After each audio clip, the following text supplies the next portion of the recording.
Vamos a ir al mensaje de la palabra de Dios. Qué lindo tiempo de alabanza, qué lindo especial que nos trajo Javi, hermosa canción. Vamos a ir al mensaje de Dios. Les invito a ir al Evangelio de Marcos, capítulo 3.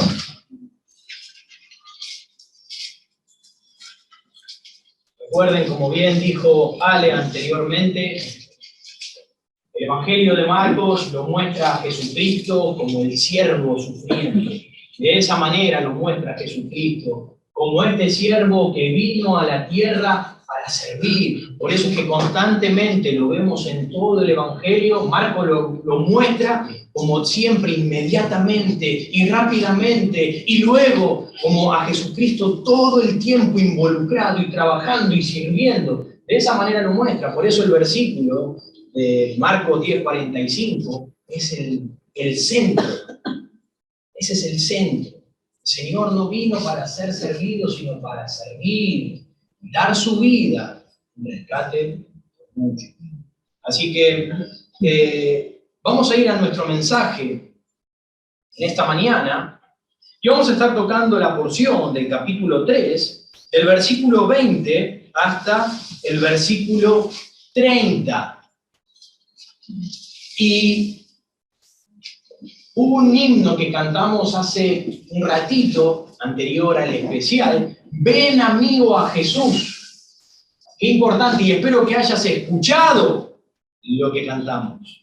Porque dice, no habrá más gracia. Va a llegar un tiempo, llegará un tiempo en que ya más gracia no habrá.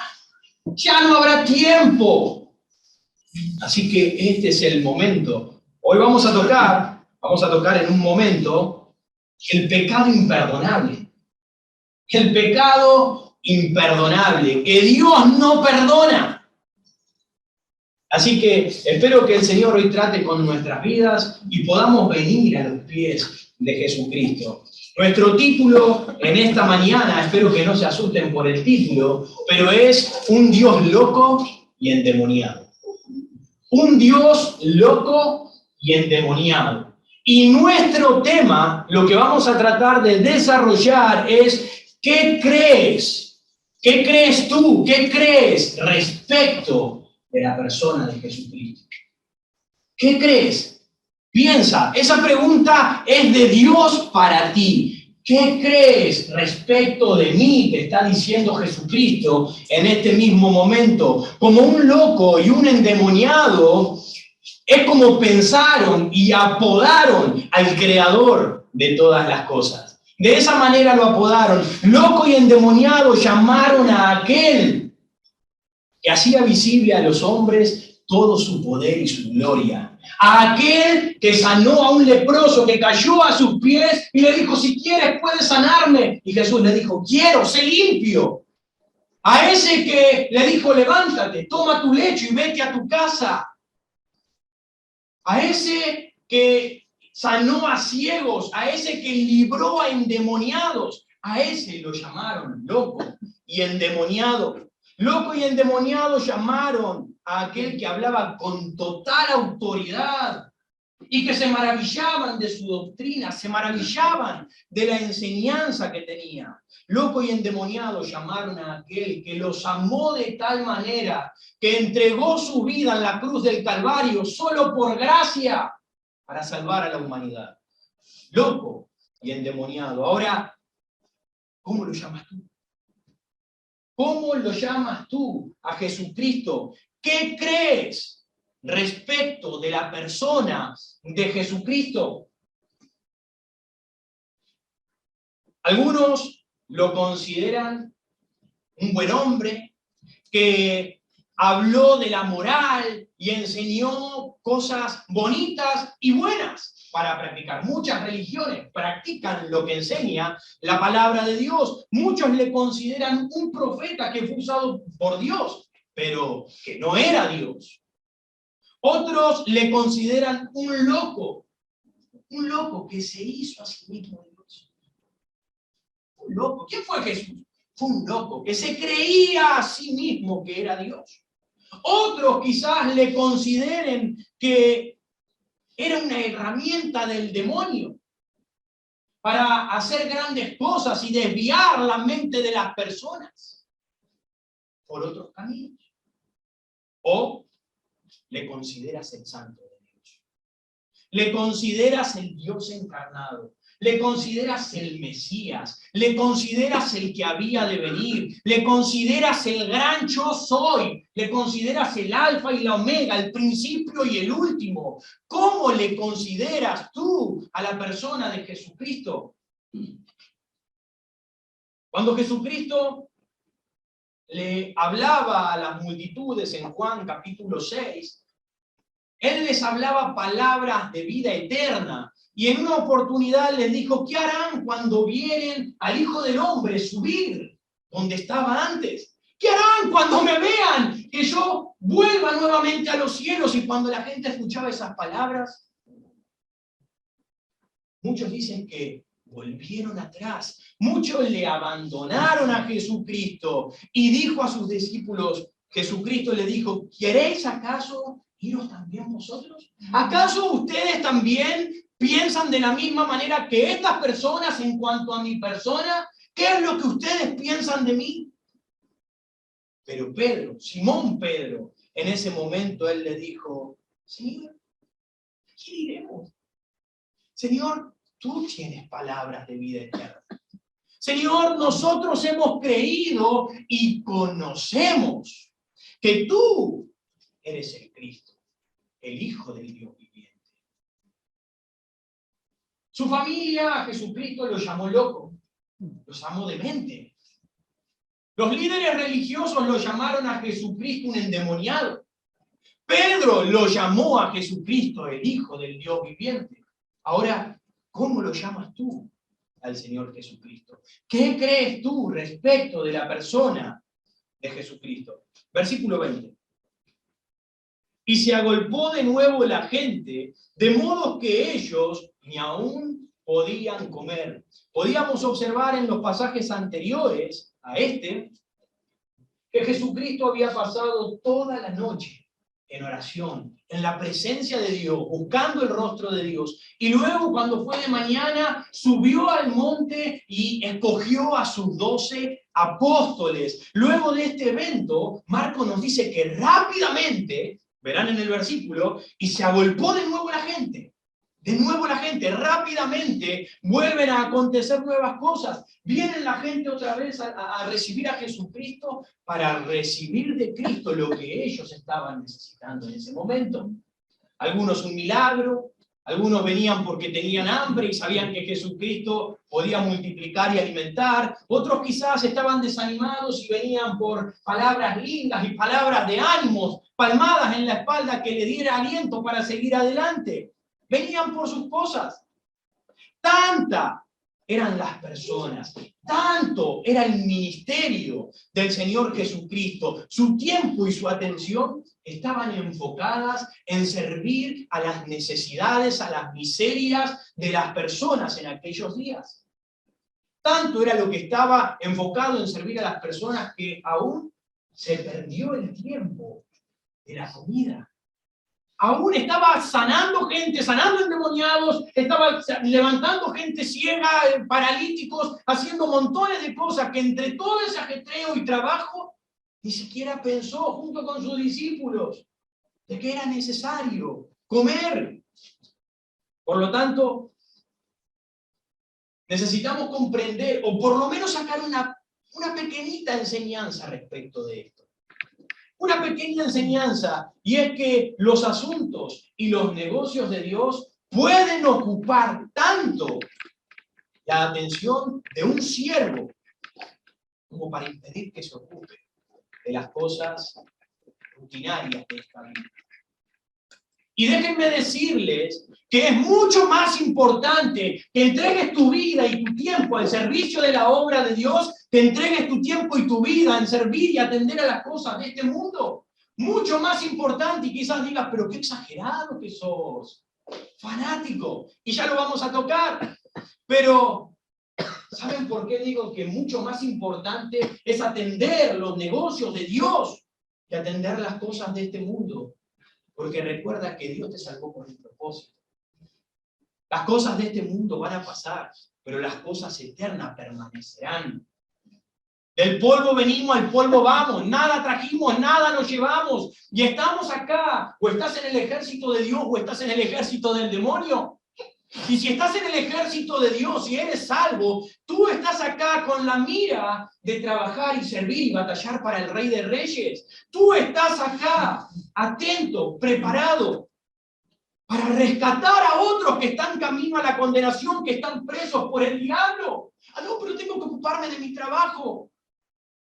Ah, no, pero tengo tantos quehaceres que no tengo tiempo. Amigo, cambia tu mente. Cambia tu mente. ¿Cómo lo hago? Ven a los pies de Cristo. Lee la palabra transforma tu mente. La palabra. Lee la Biblia. Pasa tiempo en oración y podrás entender, tus ojos serán abiertos, tus ojos espirituales. No los carnales, porque los carnales justamente se detienen a mirar las cosas de este mundo. Por eso estamos tan ensimismados, las cosas que nos rodean. Pero cuando estás en la presencia de Dios, entiendes cuál es la verdadera prioridad. Y la verdadera prioridad es Dios y su obra. Y tú eres un soldado que le sirve al Rey de Reyes. Versículo 12, versículo 21. Cuando lo oyeron los suyos, vinieron para prenderle porque decían, está fuera de sí. Y cuando habla de los suyos, está haciendo referencia a su familia.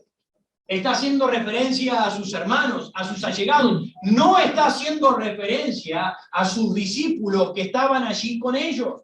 Su familia había visto que Jesucristo era odiado por los gobernantes y líderes religiosos. Su familia veía que Jesucristo era acusado por estas personas.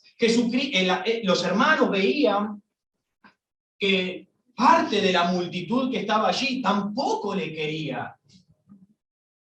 Entonces, estos hermanos, esta familia de Jesucristo, no querían que o saliera lastimado Jesucristo, su hermano, al cual claramente no lo consideraban ni lo veían como Dios ni el Mesías, no querían que lo lastimaran, ni tampoco querían que su nombre, el apellido de su familia, fuese deshonrado. Este nos está haciendo quedar mal.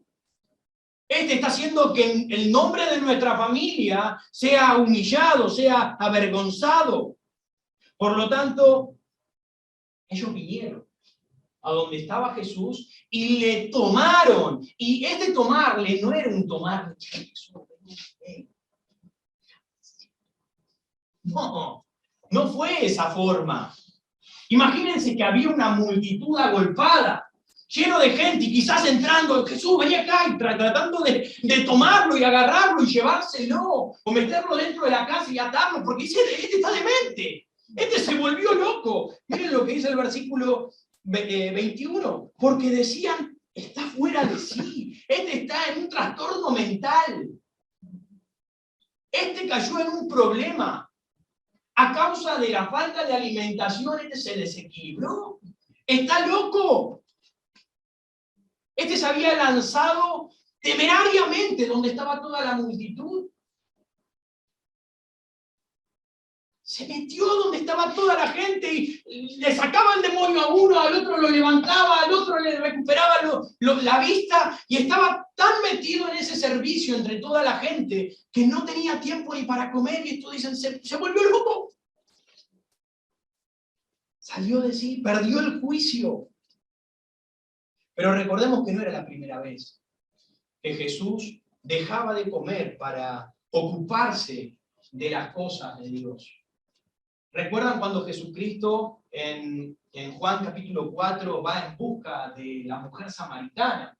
Y nos cuenta que sus discípulos llegan, habían traído comida y le dicen, Señor, come, ¿por qué no comes un poquito? Y Jesús les dice, yo tengo una comida que comer que vosotros no sabéis. Y yo pensaba, ¿alguien le habrá traído alguna viandita? ¿Se estará comiendo algo que lo tienen calculado y no nos quiere compartir? Pero Jesucristo no le estaba hablando de eso. Jesucristo estaba hablando que su alimento, su otra comida que tenía era hacer la voluntad del Padre, era trabajar y cumplir con la obra que Dios le había encomendado. Jesucristo dijo, no solo de pan vivirá el hombre, sino de toda palabra que sale de la boca de Dios. La gente estaba hambrienta, la gente estaba sedienta espiritualmente, y él sabía que él era el alimento espiritual para esas personas. Jesús le dijo, yo soy el pan de vida. Jesús dijo, yo soy el agua de vida. El que come o bebe de mí no tendrá hambre ni sed jamás. Se saciarán. Lástima que estas personas buscaron a Jesucristo y fueron saciadas físicamente, pero temporalmente. Y no fueron saciados espiritualmente por medio de venir a Jesucristo, entendiendo y reconociendo quién era Él. ¿Quién era esta persona? Por eso es la pregunta. ¿Qué crees tú respecto de la persona de Jesucristo? Estos prácticamente no creían que Jesús era el Mesías y por eso se saciaron físicamente, pero no en lo espiritual. Espero que tú hoy puedas saciar tu alma. No basta simplemente que puedas recibir el beneficio inmediato que necesitas ahora. Lo más importante y lo que requieres ahora, más que cualquier otra cosa, es la sanación de tu alma. Porque debes entender que vas camino al infierno. No seas duro, vas camino a una condenación eterna. Estás caminando por el camino ancho. Y tú estás yendo allí sin darte cuenta que se terminará el camino y caerás a un precipicio, a un lugar de donde nunca más en tu vida podrás salir. Necesitas salir de ese camino. Y para salir de ese camino y entrar en el camino angosto, es solamente a través de la puerta. ¿Qué puerta? La puerta es Cristo. Él es el alimento que tú necesitas en esta mañana. El alimento que necesitas, el pan, el agua de vida para tu corazón, para tu alma. ¿Ya has gustado espiritualmente de Jesucristo? ¿Ya has gustado de Él? Todo depende de qué es lo que tú pienses respecto de la persona de Jesucristo. Versículo 21. Cuando lo oyeron los suyos, vinieron para prenderle, porque decían, está fuera de sí. Nuestro hermano está perturbado mentalmente. Nuestro hermano perdió el conocimiento, está loco. Hay una frase popular entre los judíos que dicen su conocimiento fue arrebatado. Por lo general, para decir cuando una persona ya empieza a hacer cosas que no son normales. Y de esta manera lo estaban llamando así a Jesucristo.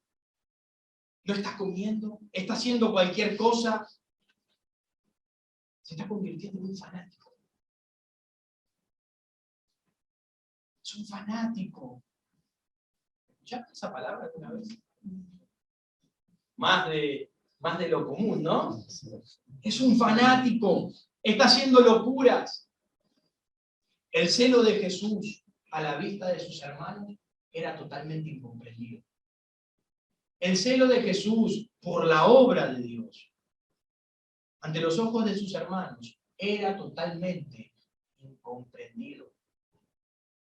Y el celo en el servicio a Dios siempre va a ser incomprendido por los hermanos carnales, porque aún hay hermanos carnales que dicen, no, yo tan fanático no soy. Qué tristeza ese pensamiento. No, yo tan fanático. Por los hermanos carnales y aún por los inconversos, no lo pueden llegar a comprender. Ni tampoco lo van a comprender. El celo por los negocios, el celo por la política, el celo por la ciencia, por el placer, el celo por cualquier otra cosa es alabado, es aplaudido. ¡Qué bien! ¡Vamos, dale, metele! ¡Y llegá, alcanzalo! Pero cuando hablamos del celo por las cosas de Dios, cuando nos encomendamos a servir a Dios, aunque sea un poquito, vas a poder ver que tus vecinos, amigos, familia, compañeros y demás van a decir, este está diferente. Este se está volviendo loco. Se está volviendo loco. Porque ese es el pensamiento de las personas. Está fuera de sí. Como los hermanos pensaban respecto de Jesucristo. Versículo 22. Pero los escribas que habían venido de Jerusalén decían que tenía a Belzebú, que por el príncipe de los demonios echaba fuera los demonios. Ahora, no solamente la familia venía pensando que Jesucristo era un loco, un demente, que estaba fuera de sí, sino que venían los líderes religiosos diciendo, este está endemoniado, este está aliado con el diablo y por eso hace las cosas que está haciendo. Ahora los escribas, estos hombres, eran hombres religiosos, eran instruidos en la ley de Moisés. Ellos tenían mucho conocimiento respecto de la letra, respecto de lo que decía la ley. Y sin embargo, a pesar de todo el conocimiento y toda la letra que ellos tenían, eran hombres malvados. Eran hombres malvados y blasfemos de Jesucristo. Cuán vano, hermanos, cuán vano es tener tanto conocimiento, tener mucho conocimiento de las Escrituras, pensar, oh, cuánto sé, y gloriarnos por el conocimiento que tenemos, porque podemos hablar libremente de cualquiera de los preceptos de Dios y podemos decir, no, sí, porque la Biblia dice en tal lugar, y gloriarnos y decir, yo sé, yo conozco la palabra de Dios. ¿Cuán vano es? A estos les digo yo, pero también les dice el Señor, es bueno que tengan conocimiento. Y Dios quisiera que aún aumenten más su crecimiento. Pero si su conocimiento en cuanto a la verdad de Dios es solamente histórico o literario, entonces estás en grave problema. Entonces estás en un grave problema. No sirve de nada tener conocimiento y no vivir y aplicar las verdades de Dios. ¿De qué sirve tener tanto conocimiento y no manifestar amor? ¿De qué sirve tener tanto conocimiento y no ser misericordioso? ¿De qué sirve tener conocimiento y no manifestar a la persona de Cristo en su vida diaria? ¿De qué sirve? Preocúpate y ocúpate en obtener conocimiento, pero que ese conocimiento no quede solo en tu cabecita, sino que ese conocimiento baje a tu corazón, para que te lleve en la obediencia de la palabra de Dios, que te ayude a vivir y te rindas al Señor. El mundo religioso de la época miró a Cristo y lo calificó como un endemoniado, como alguien malo. El mundo de aquella época miró a Jesucristo y dijo, este está endemoniado, tiene a Belzebú y todo lo que hace, lo hace porque está aliado con el príncipe de los demonios. Pablo predicaba con fuerza, con esmero, con afán, con denuedo, la palabra de Dios para salvación de las almas. Y me dijeron, Pablo, estás loco. Loco. Los creyentes de hoy en día intentamos vivir, algunos, vidas piadosas para Dios y nos dicen, sos un fanático.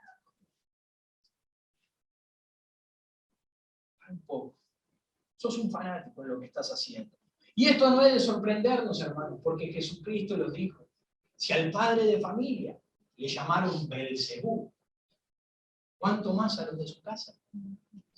Si a él lo identificaron con un demonio, ¿cuánto más a nosotros, sus hijos?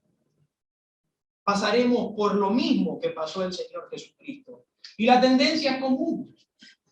Si el bien, o la verdad, o la misericordia tocan el bolsillo de las personas. Cuando ya me tocan a mí, cuando ya están tocando mi honor, cuando están tocando mis intereses, cuando están tocando mis deseos, cuando están tocando mis prejuicios, los voy a destruir y no lo voy a negar, sea como sea. Voy a hacer lo que sea para destruirlos. Ese es el pensamiento que tenían en aquellos tiempos y es el mismo pensamiento que tiene la gente hoy en día. Cuando te le acercas y empiezas a tocar algo respecto de ellos, es saber que te voy a destruir. Te voy a destruir y te voy a negar. ¿De qué lado estás tú? ¿Estás del lado de Cristo o estás en contra de él? ¿De qué lado estás? Todo depende. Todo depende. ¿En qué piensas tú respecto de la persona de Jesucristo? Miren nuevamente el versículo 22. Pero los escribas que habían venido de Jerusalén decían que tenía a Belcebú y que por el príncipe de los demonios echaba fuera los demonios. Ellos decían, este tiene a Belcebú. Y esta palabra Belcebú se puede referir al dios del estiércol. Se refiere al señor de las moscas o al señor de los demonios. A eso hace referencia la palabra Belcebú, pero más explícitamente, más textualmente, en este texto hace referencia al diablo. Al diablo mismo. Así lo identificaron. Esta acusación de los escribas era, por lo tanto, que Cristo estaba realizando obras tan maravillosas porque estaba aliado con el mismo diablo. Jesucristo estaba haciendo obras sobrenaturales porque estaba endemoniado. Eso es lo que decían de él. Ahora, miren lo que dice el versículo 23. Y habiéndolos llamado, Jesucristo, les decía en parábolas, ¿cómo puede Satanás echar fuera a Satanás? En otras palabras, Jesucristo les dice, ¿qué les pasa? ¿Cómo pueden decir tal barbaridad? Ustedes se volvieron locos. ¿Cómo pueden decir lo que están diciendo? ¿Acaso no ven? ¿Un demonio puede echar fuera a otro demonio? Unos que trabajan juntos en sociedad para que su obra y su reino permanezca, ¿se van a estar expulsando los unos a los otros? No tiene lógica el pensamiento que estaban llevando adelante. Dicen que Jesucristo estaba haciendo estas cosas porque él estaba endemoniado y lo hacía porque estaba aliado con el diablo. Pero piensen por un momento que Jesucristo no había sacado un solo demonio. Jesucristo no es que sacó un demonio y ya está. Jesucristo sacó cientos de demonios. Jesucristo venía haciendo una obra impresionante. La gente se acercaban de todos los alrededores, no solo de Israel, sino gentiles. Alrededores de Israel venían a Jesús porque estaban endemoniados, tenían una enfermedad y querían ser sanados. Jesucristo había sanado a cientos de endemoniados. O sea que Jesucristo estaba derribando y estaba rompiendo con el reino del diablo. ¿Cómo podían ellos estar pensando que estaba aliado con el diablo? No tiene pie ni cabeza. Miren el versículo 24 al 27, vamos a leer. Si un reino está dividido contra sí mismo, tal reino no puede permanecer. Y si una casa está dividida contra sí misma, tal casa no puede permanecer. Y si Satanás se levanta contra sí mismo y se divide, no puede permanecer, sino que ha llegado a su fin. Ninguno puede entrar en la casa de un hombre fuerte y saquear sus bienes si antes no le ata, y entonces podrá saquear su casa. Ahora piensen que el diablo, nos dice en la palabra de Dios, que vino para hurtar, robar, para destruir. Pero Jesucristo vino para dar vida y vida en abundancia. Y eso era lo que estaba haciendo Jesucristo. Los estaba liberando de la opresión que tenían del diablo. Otro pasaje nos dice que para esto apareció el Hijo de Dios, para deshacer las obras del diablo. Entonces Jesucristo trata de argumentar contra estos cargos que estos religiosos venían trayendo sobre él. Y en primer lugar, les argumenta respecto de un reino dividido. Y les dice, ¿cómo puede? ¿Cómo puede? En el versículo 24, si un reino está dividido contra sí mismo, el tal reino no puede permanecer. ¿Cómo puede permanecer si comenzamos a dividir ese reino desde adentro? Y esto se aplica para un gobierno como para el gobierno del diablo. Piensen en el gobierno de la Argentina. Qué buen gobierno que tenemos, ¿no? Impresionante. Vamos caminando todos juntos para un mismo lado. Está completamente dividido. Y porque está dividido, somos un país mediocre, un país que se arruina, un país que se está hundiendo. Porque hay dos equipos, y si acá parte del equipo quedó en el nuevo gobierno, yo no voy a patear con ellos. Yo no voy a hacer lo que me dicen. Está dividido. Y si está dividido, no puede permanecer. No permanece. Y lo mismo sucede con el reino del diablo. El reino del diablo, él no es tonto. Él es sabio. Él es inteligente. Y él sabe que su reino permanece y se hace cada vez más fuerte cuando su habitación es dentro de los cuerpos físicos de las personas. Él sabe que su reino se expande y se hace fuerte, controlando los cuerpos de los hombres. Pero ahora venía Jesucristo y sacaba demonios. ¿Dónde estaba aquella unidad ahí?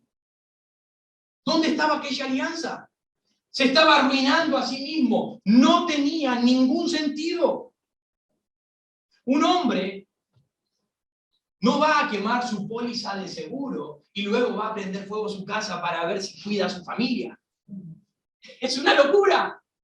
Un buen soldado, un soldado leal, no va a ir y va a hacer volar por los aires su campamento para que su ejército prospere.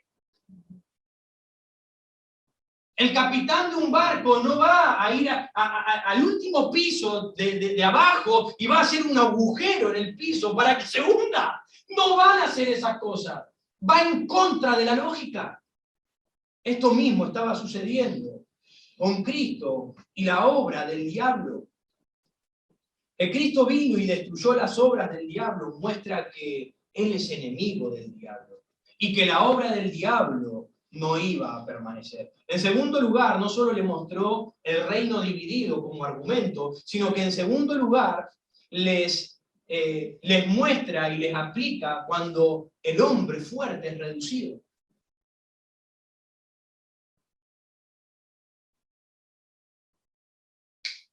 Vamos. ¿Pasa? ¿Aburrido? Abrimos los ojos. Y ahora va a llegar el punto en que Dios tiene que golpear tu corazón y venir a los pies de Cristo. Así que abre tus ojos y recibe la palabra de Dios para tu vida. Tiempo ha que nos quedamos horas mirando Netflix. ¿No? Tiempo que nos quedamos recreándonos para nosotros. Este es el tiempo para el Señor. Este es el tiempo para que el Señor trate con tu corazón, trate con tu vida, te dé crecimiento y obres en favor de la obra de Dios. Así que abre tus ojos y recibe el mensaje. En segundo lugar, les aplica el reducir a un hombre fuerte. Y el Señor ya estaba mostrando que había venido a la casa. de este hombre fuerte. Había venido Jesucristo al mundo. Ya vino a la casa de este hombre fuerte y ató al hombre fuerte, a Satanás. Lo ató, lo amordazó, porque ahora iba a empezar a saquear y a sacar todos los bienes del diablo. Y eso es lo que Jesucristo estaba haciendo. Estaba atando al hombre fuerte, estaba atando al diablo y estaba librándolo, robándole todas las cosas que estos habían tomado para su poder. Y el pensamiento era lógico, porque un hombre fuerte quiere guardar su palacio, quiere guardar su lugar. Satanás no quiere dejar su lugar de habitación. Él está cómodo viviendo dentro de un cuerpo. Quizás dentro de ti. Quizás él esté cómodo, tratando y sujetando tu alma, tus pensamientos, tus emociones, tratando con tu vida. Pero el Señor Jesucristo no diseñó ese lugar para que lo habite el diablo. Ese lugar Dios te creó para que fueses de Él, para que fueses morada de Él, para que Él habite en ti. Él te puso y te creó de una manera maravillosa y puso ahí en el corazón un trono. Ahora, ¿quién está sentado en ese trono? ¿Quién es el que está sentado en el trono de tu corazón? Sí, muy posiblemente el fuerte. Muy posiblemente el fuerte. Y nadie sabe cuán fuerte es. Solamente aquellos que han intentado romper esas cadenas, esos grillos que lo aprisionan, pero que no pueden por sí solos. Pero gracias a Dios, que viene otro que es mucho más fuerte. Viene el Señor Jesucristo, viene con su poder, viene con su gloria, y es el más fuerte que somete al fuerte. Y lo ata y te puede traer la libertad a tu alma. Y Él puede tomar el lugar que le corresponde en tu corazón. Sentarse en el trono. Recuerden, Satanás no es ningún tonto. Él tiene 6.000 años conociendo al hombre. 6.000 años conociendo al hombre. Él sabe cómo trabajamos. Él es inmensamente poderoso. Él es un ángel de luz caído. Él puede disfrazarse de cualquier cosa. Él puede hacer lo que quiere. Y quiere mantenerte retenido. Pero necesitas de Cristo en tu vida para que Él pueda librarte. Él pueda romper esas cadenas. Y Cristo es libre de reclamar su propiedad. Porque Él derramó su sangre para volver a recuperar lo que le pertenece. Él murió en la cruz del Calvario y derramó su gracia para que aquellos que quieran, aquellos que deseen, aquellos que anhelen salir de allí, quitarle su vida al diablo, vengan a los pies de Cristo. Él puede hacerlo. Solo no vas a poder. Solo vas a comprobar que el diablo es más fuerte. Solo vas a comprobar que vas a seguir en la misma inmundicia de tu vida. Debes venir a los pies de Jesucristo. ¿Qué crees respecto de la persona de Jesucristo? Su familia pensó que era un loco. Los religiosos pensaron que era un endemoniado. Pero el mismo Señor Jesucristo se mostró y se consideró a sí mismo como el mismo Rey. Miren lo que dice el versículo 28. De cierto os digo que todos los pecados serán perdonados a los hijos de los hombres y las blasfemias, cualesquieran que sean. Mientras que los hermanos, un loco, mientras que los religiosos lo consideraban un endemoniado, él mismo dice a sí mismo, yo soy Dios. En un paralelo a este pasaje que es en Lucas, él dice, mas si por el dedo de Dios, mas si por la mano de Dios, yo hago todas estas cosas, entonces es que el reino de Dios se ha acercado. Eso significa que entonces yo soy Dios y que lo que estoy haciendo, lo estoy haciendo por el mismo poder de Dios. Eso es lo que estaba tratando de manifestar sin más claridad En estas palabras, él dice, yo estoy obrando por medio del poder del Espíritu Santo, y aún así vuelve a declararse delante de todas las personas, yo puedo perdonar los pecados. Y el único autor de los pecados es Dios. Así que se estaba haciendo otra vez a sí mismo Dios. Versículo 28. De cierto os digo que todos los pecados serán perdonados a los hijos de los hombres, y las blasfemias, cualesquieran que sean. Juan el Bautista vino del desierto predicando el bautismo del arrepentimiento, que se bauticen para perdón de pecados. Jesucristo vino de Galilea predicando el evangelio y diciendo, arrepentíos y creed en el evangelio. Arrepiéntanse y crean, porque el reino de Dios se ha acercado. Ahora, para que alguien pueda recibir el perdón de pecados, esa persona debe arrepentirse. Esa persona debe volverse del pecado a Dios. Debe confiar en la gracia de Dios. Si tú no te arrepientes de tus pecados, si tú no confías en la gracia de Dios, ¿qué es la gracia? ¿Qué es esa gracia?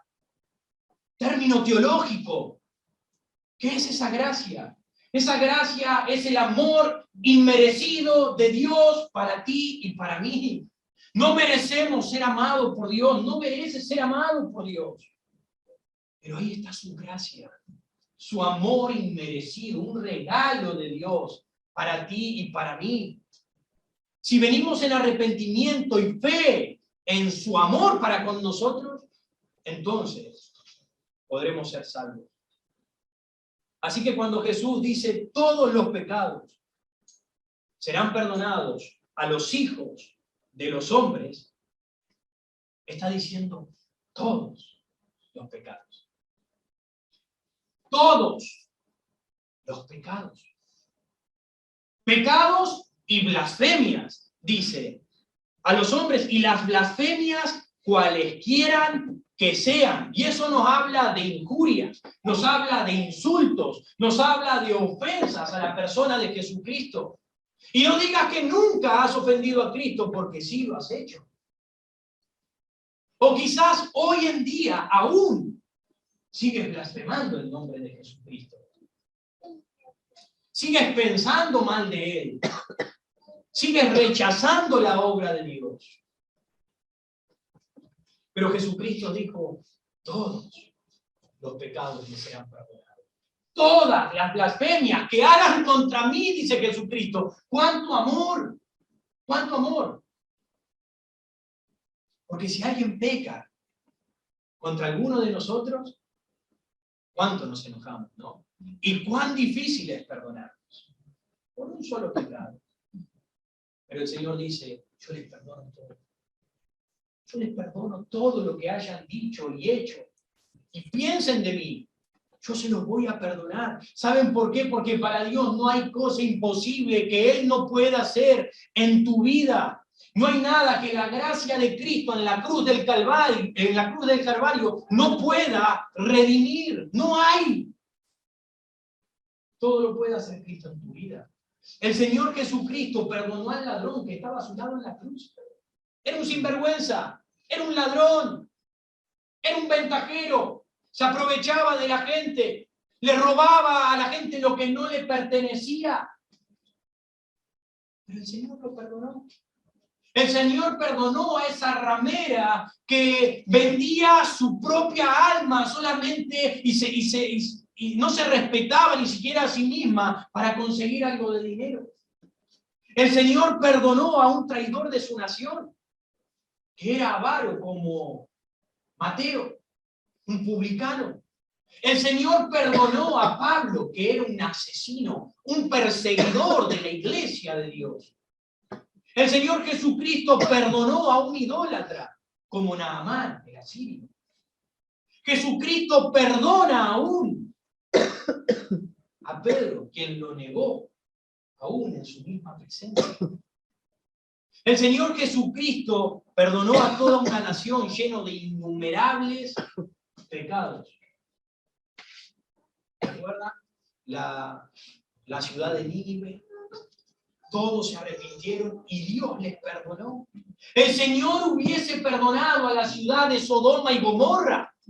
Si también ellos hubiesen querido arrepentirse, Dios les hubiese perdonado a un país perverso y malicioso, lleno de borrachos, hacían orgías, sodomitas, hombres con hombres, mujeres con mujeres. Toda la perversión que puedas imaginar, allí estaba en Sodoma y Gomorra, y Cristo los hubiese perdonado. Cristo los hubiese perdonado.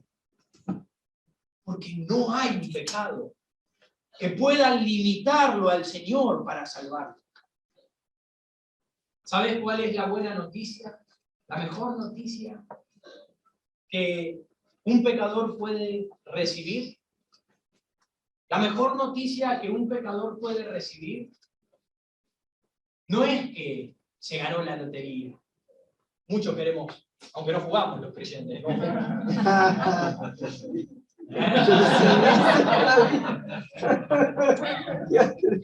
No salga. Muchos queremos, ¿no? Y deseamos, sería una buenísima noticia.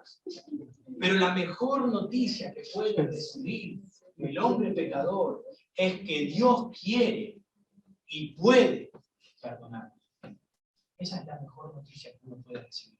Dios quiere, pero también puede. No solo quiere darte vida eterna, no solo quiere perdonarte tus pecados, no solo quiere darte una vida nueva, no solo quiere darte las bendiciones que vienen juntamente con la salvación. No solamente quiere, no queda en su deseo, sino que Él puede. Él tiene el poder para dártelo. Él puede hacer real todas esas cosas en tu vida, pero sin embargo, escuchen bien, sin embargo, y con todo esto, hay un pecado que no tiene perdón. Hay un pecado que es imperdonable. No que Cristo no pueda, sino que es completamente imperdonable. Es imperdonable. Miren lo que dice el versículo 29. Versículo 29. Pero cualquiera que blasfeme contra el Espíritu Santo, no tiene jamás perdón. No tiene jamás perdón, sino que es reo de juicio eterno. Porque ellos habían dicho, tiene espíritu inmundo. Este versículo nos habla del pecado imperdonable. La blasfemia contra el Espíritu Santo. Un pecado en el cual en Primera de Juan nos enseña, por el cual ni siquiera vale la pena orar. Ni ores, porque Dios no te va a escuchar.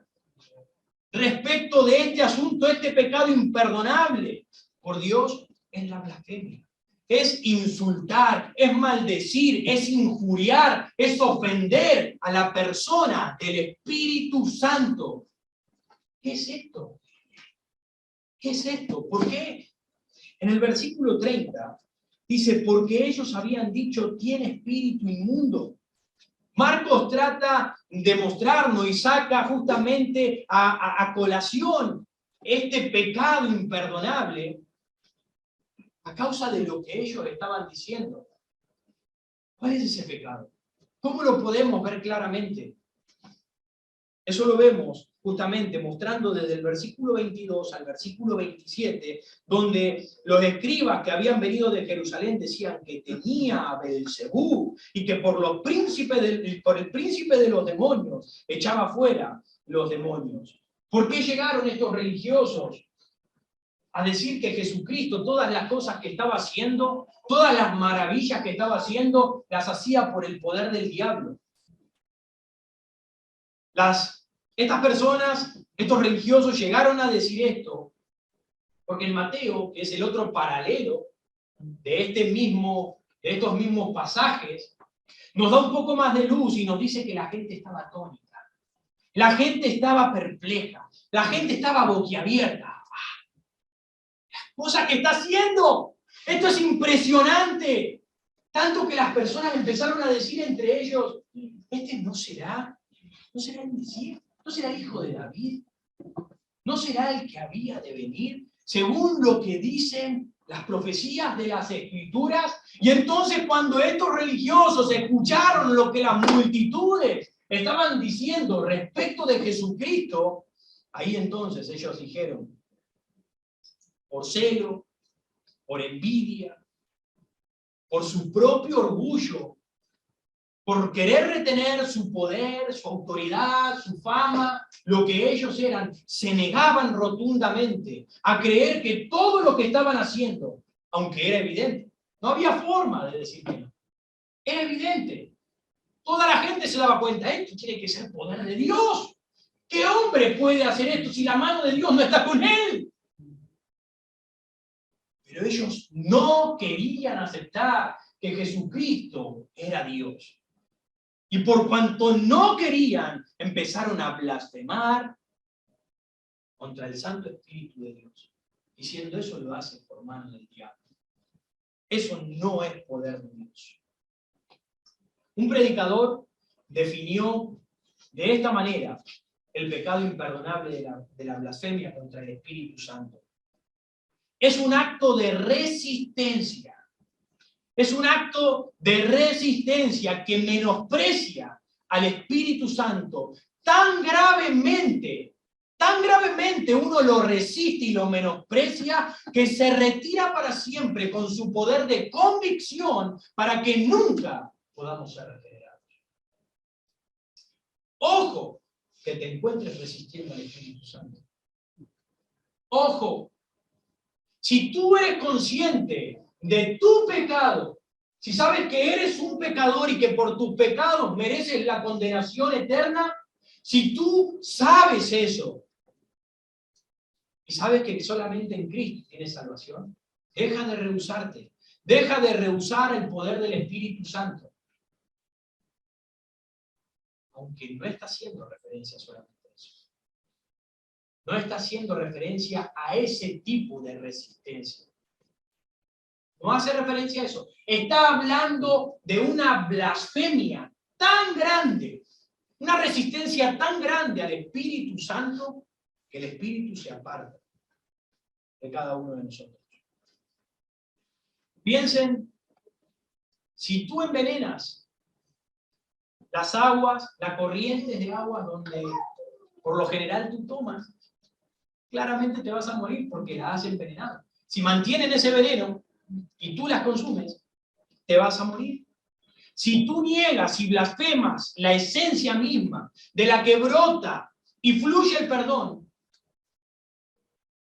para ti ha sido asesinado.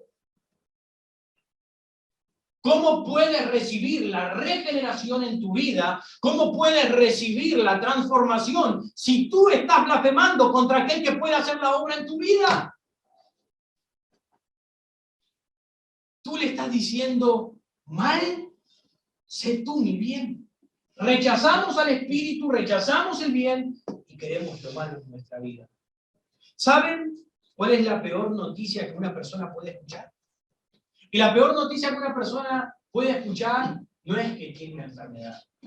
La peor noticia que una persona puede escuchar no es que ha perdido su trabajo. No es que no tiene para comer. No es que ha perdido a algún familiar, aunque es doloroso. Pero la peor noticia que un hombre puede escuchar es que Dios nunca le perdonará. Es que Dios nunca le perdonará y que está condenado a una eternidad sin Dios. A una eternidad bajo la ira de Dios. A una eternidad donde hay lloro y lamento y crujir de dientes. Esa es la verdad de Dios. Y eso es lo peor que le puede pasar a una persona. Pero ¿qué pasa con la blasfemia contra Jesucristo? ¿Qué pasa contra la blasfemia contra el Padre? ¿Qué pasa contra la blasfemia contra los ángeles? ¿Contra las Escrituras? ¿O contra la iglesia? ¿Qué pasa? Porque muchas veces las personas blasfeman también contra estas cosas. La diferencia está en el papel fundamental que juega el Espíritu Santo en la obra de salvación para la persona. El problema está ahí. Una persona puede mirar a Dios y de repente voltear su rostro e irse al pecado, y eso es malo. Una persona puede mirar a Cristo y de repente dejar de mirarlo e irse al pecado, y eso es gravemente malo. Pero todavía tienen esperanza. Todavía tienen esperanza. Pero cuando la persona se niega y rehúsa al Espíritu Santo, se pierde toda posibilidad de salvación. Porque le está cerrando la puerta a aquel que puede convencerte de pecado, de justicia y de juicio. A aquel que puede regenerar y transformar tu vida. Así que quizás te estés preguntando en este momento, ¿y yo habré blasfemado contra el Espíritu Santo en algún momento? ¿Yo seré reo de condenación eterna? ¿Habré blasfemado en algún momento contra el Espíritu Santo? Quizás tú estás sentado aquí y nunca recibas la salvación. No creo. No lo creo. Si estás aquí, es porque tu corazón todavía está hablando. Si estás pensando, ¿habré yo blasfemado contra el Espíritu de Dios? Si tienes miedo en tu corazón de no poder recibir la gracia de Dios en tu vida, entonces porque tu corazón todavía está hablando. Y aún tienes posibilidades de llegar a los pies de Jesucristo. La gracia aún está al alcance de tu mano. Así que esto debería llevarnos a tener temor. Seas creyente o no. Si no eres creyente, espero que te tome temor, te sobrecoja el temor respecto del pecado, respecto de tu vida. No sea que tanta resistencia, tanto jugar con el pecado, tanto rechazar a Dios, llegue un momento en que ya no habrá más gracia. Y tu destino quede sellado. Tu destino quede sellado. Aún no está sellado. Aún tienes la invitación de Jesucristo de venir a sus pies, abrazar la gracia de Dios y empezar a seguirle y vivir para su gloria. Muchos juegan a ser como el buitre. El buitre ve un cadáver en el trozo de hielo y va y se posa sobre el hielo y comienza a comer ese cadáver. Aunque mira más adelante y ve que vienen las cataratas y que va a caer. Pero el buitre mira sus alas y dice, en un momento, en un instante, puedo abrir mis alas y puedo escapar de acá. Por lo tanto, sigue comiendo. Sigue allí en su lugar, sin preocuparse, hasta el momento en que llega la caída. Y cuando llega la caída y abre sus alas para volar, se encuentra que sus uñas, sus patas, están pegadas al hielo. Y ya no hay salida. Ya no hay vuelta atrás. Ya no hay forma que pueda librarse. Ni en esta vida, ni en la venidera. Así que, has oído la advertencia de Dios para tu vida. La has oído si es que no te has dormido. Ahora, escucha la oferta de gracia de Dios. Todos los pecados serán perdonados a los hijos de los hombres y todas las blasfemias que pronuncien, todo será perdonado por Dios. Así que te exhorto, te animo, en el nombre de Jesucristo, hoy no te vayas sin ponerte a los pies de Jesucristo. Deja de resistir al Espíritu de Dios. Deja de resistir. Deja de ser necio. No te creas como el buitre, porque vas a terminar mal. Y ya no habrá escapatoria. Aún tienes posibilidad. Pon tu vida en Cristo. Déjale tu corazón, que Cristo se siente y reine ahí. Deja que Él ate al hombre fuerte. Y Él entre en posesión. Ahora, ¿qué crees tú respecto de la persona de Jesucristo? ¿Qué es lo que crees tú? La familia lo consideró un demente, un loco. Los líderes religiosos del tiempo lo consideraron un endemoniado. Yo personalmente, al igual que Simón Pedro, Creo a la declaración de Jesucristo, que Él es el Hijo de Dios, que Él es el Mesías, el enviado de Dios para la salvación de la humanidad. Ahora, ¿qué decisión tomarás tú respecto de Cristo? Vamos a cerrar los ojos, inclinamos nuestros rostros y vamos a orar.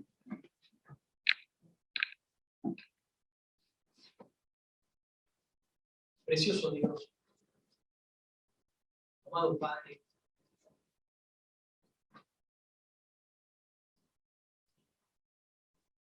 la salvación no proviene de los hombres.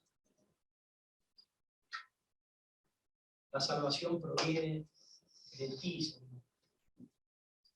Tú nos has brindado libertad, tú nos has abierto la puerta al reino de los cielos por medio de tu sacrificio en la cruz, Señor.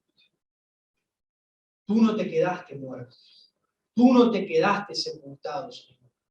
Tú te levantaste, tú venciste la muerte, tú venciste al diablo, tú venciste al pecado, Señor. En ti está la victoria. Te pido, Señor, que por medio de tu Santo Espíritu, en esta mañana trates con los corazones de los que hoy están aquí presentes, sean hijos o aún no lo sean. Trata para que puedan tener convicción de pecado, puedan verse a sí mismos transgresores, pecadores, desobedientes, alejados de tu presencia. Convicción de pecado, de justicia, por cuanto tú viniste a hacer justicia, Señor, para la humanidad, a través de tu Hijo. Esa es la justicia. Y de juicio, por cuanto traerás un castigo, Señor, a la humanidad.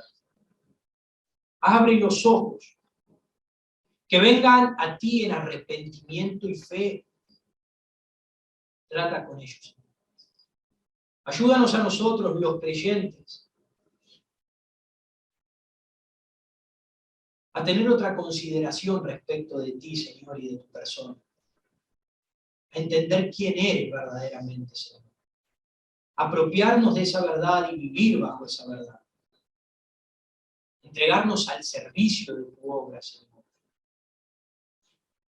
Saber que nos apodarán, nos pondrán el apodo, Señor, de fanáticos. Pero a ti te lo han hecho, Señor. Te pido que nos guíes, que nos bendigas, que nos acompañes. Bendícenos. En el precioso y bendito nombre de Jesús. Amén.